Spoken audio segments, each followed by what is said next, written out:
क्या आपने कभी सोचा है कि कोई भाई अपनी बहन की लाश लेकर बैंक पहुंच सकता है? आखिर जीतू मुंडा अपनी बहन के कंकाल को बैंक क्यों लेकर गया? बैंक वालों ने उससे ऐसा क्या कहा था? सिर्फ 30,000 रुपए के लिए एक गरीब इंसान को इतना बड़ा कदम क्यों उठाना पड़ा? जो हुआ उसे सुनकर आपका दिल कांप जाएगा।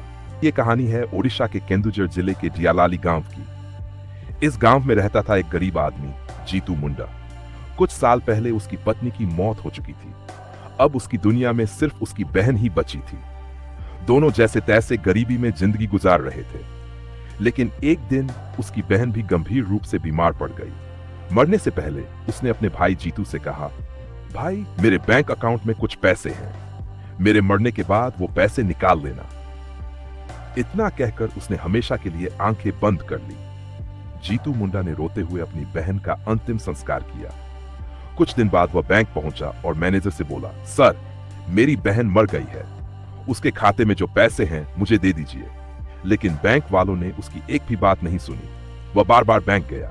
हर बार बैंक मैनेजर ने एक ही जवाब दिया, जब तुम्हारी बहन खुद आएगी तभी पैसे मिलेंगे।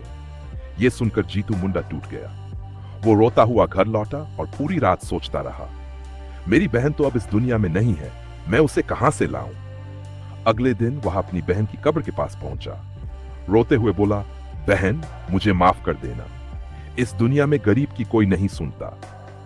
और फिर उसने कांपते हाथों से कब्र खोदी, अपनी बहन के कंकाल को पीठ पर उठाया और सीधे बैंक पहुंच गया।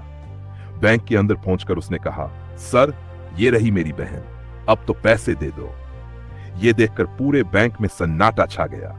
लेकिन तब भी बैंक वालों ने कहा, पहले डेथ सर्टिफिकेट लेकर आओ। उसी समय किसी ने यह पूरा दृश्य मोबाइल में रिकॉर्ड कर लिया। वीडियो सोशल मीडिया पर वायरल हो गया। जब मामला पूरे ओडिशा में फैल गया, तब बैंक अधिकारियों की नींद खुली। आखिरकार बैंक कर्मचारी खुद जीतू मुंडा के घर पहुंचे और उसे उसकी बहन के खाते के 9,360 रुपये सौंप दिए।